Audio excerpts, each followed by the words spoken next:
Bom dia, gente!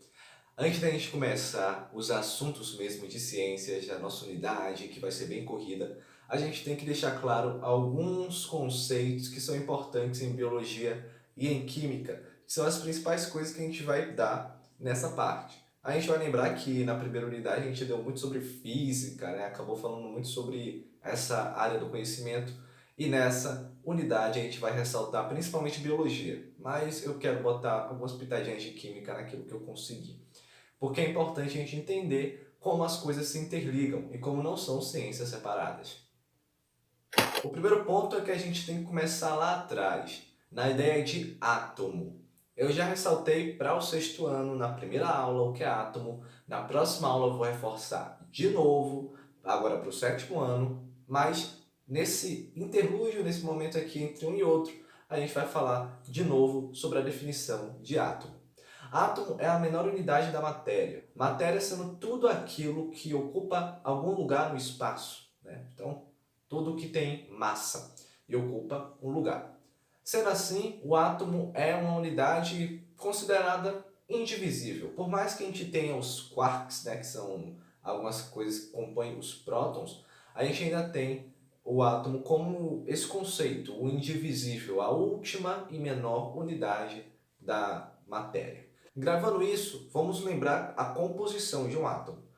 A gente tem o núcleo do átomo, onde nós encontramos nêutrons e prótons. E a gente tem também o lado mais externo, onde existem os elétrons, ok? Isso é importante. O núcleo é composto por prótons, que são partículas com energia positiva, os nêutrons, que são partículas sem energia, e os elétrons, que estão orbitando o núcleo. Como assim orbitando? Da mesma forma que a Terra orbita em torno do Sol e os planetas também.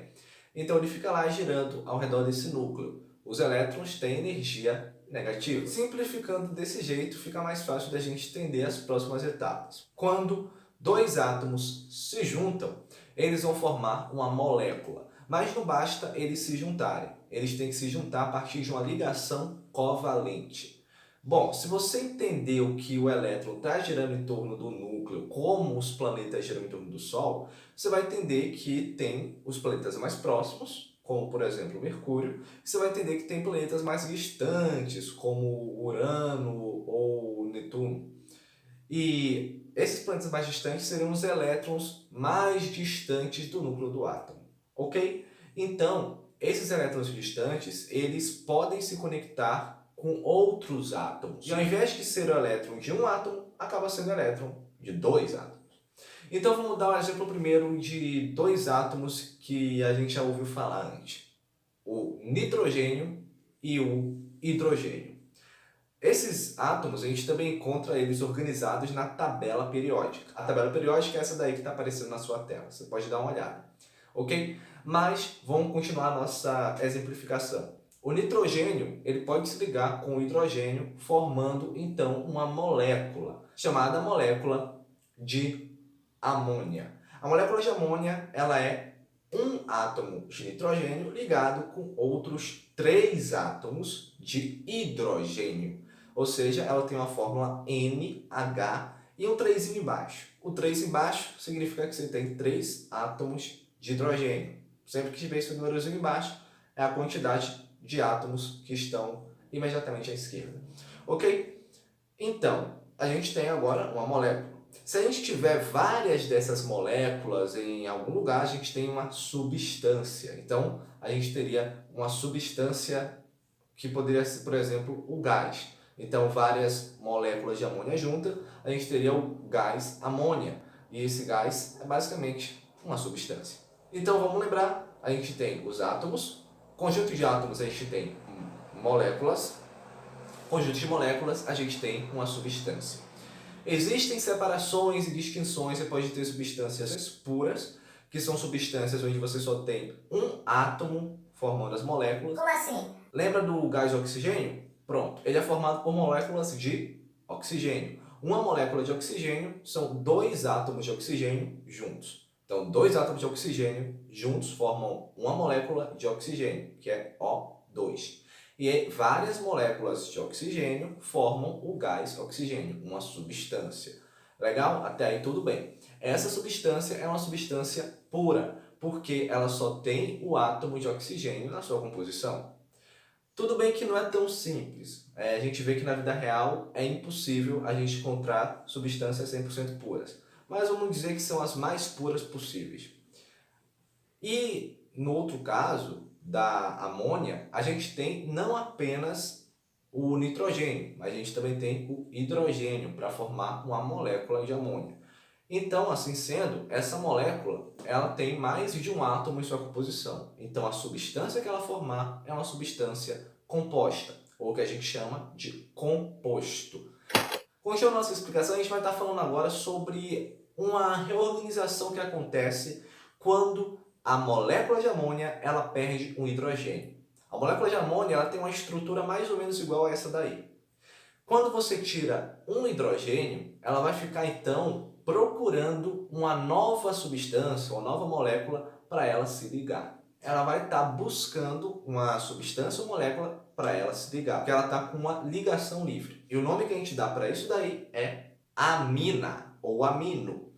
E se a gente pega essa amina e junta ela com carbono ligado de um lado a um hidrogênio, do outro lado a um grupo qualquer, então ele também está nesse mesmo caso aí procurando alguém para se ligar, e do outro lado ligado a um outro carbono que está ligado a um oxigênio e também está ligado a um óxido de hidrogênio, aí a gente tem uma coisa chamada aminoácido. Mas por que aminoácido? Bom, porque de um lado a gente tem a função amina e do outro lado a gente tem uma outra função, que é o ácido carboxílico. É esse quadradinho aí que eu estou marcando para vocês. Isso daí, ele ligado a esse carbono e ligado a esse amino, ele vai formar um aminoácido. Legal? E aí você vai lembrar que esse carbono do meio, ele está ligado a um hidrogênio também e está ligado a uma qualquer outra substância ou molécula.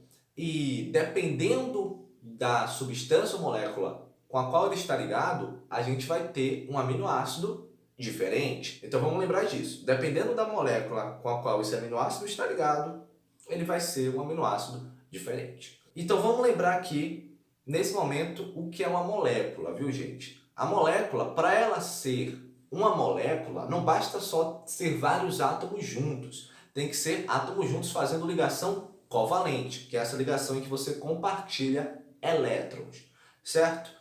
Então, entendendo desse jeito, a gente consegue perceber que vários aminoácidos juntos, fazendo entre si ligações covalentes, eles vão ter, então, uma nova formação, formando uma molécula gigantesca. Essa molécula gigantesca é chamada de proteína. E eu vou dar um exemplo de proteína para vocês. O colágeno é uma proteína que está encontrada nos nossos ossos, ou seja, é uma proteína estrutural. As proteínas elas têm várias funções. Elas podem ser, como eu falei, estruturais, como o colágeno. Elas também podem ser transportadoras, como é o caso da hemoglobina, que é uma proteína que está no nosso sangue, que serve para transportar o oxigênio pelo nosso organismo. Ela pode ser hormonal, como a insulina, ou pode ser também com funções de armazenar nutrientes, como é o caso da caseína. Mas também existe um grupo de proteínas muito importantes, que são as enzimas. As enzimas elas têm funções catalisadoras. O que é ser catalisador? É acelerar reações. Ou seja, a enzima ela serve para chegar numa reação química que está acontecendo e tornar ela mais rápida, para ela acontecer no espaço de tempo menor. Deixa eu dar um exemplo de uma enzima para vocês, a amilase. É uma enzima que você encontra na nossa saliva e no nosso pâncreas também. A amilase ela serve para acelerar a hidrólise do amido. Opa, mas que quanto palavrão é esse? A questão é que hidrólise é basicamente quando uma molécula ela é quebrada, por assim dizer, por causa da água. O amido ele é formado por amilose e por amilopectina, que são dois açúcares. Esses açúcares formam então um carboidrato conhecido como amido. E o amido, ele quando absorve muita água, ele se quebra. Ou seja, ele ao invés de ser um amido, vira então esses dois açúcares que o compõem separadamente. O que é que a enzima amilase faz? Ela chega lá e meio que coloca água, ajuda a colocar água dentro dessa molécula para que ela se quebre.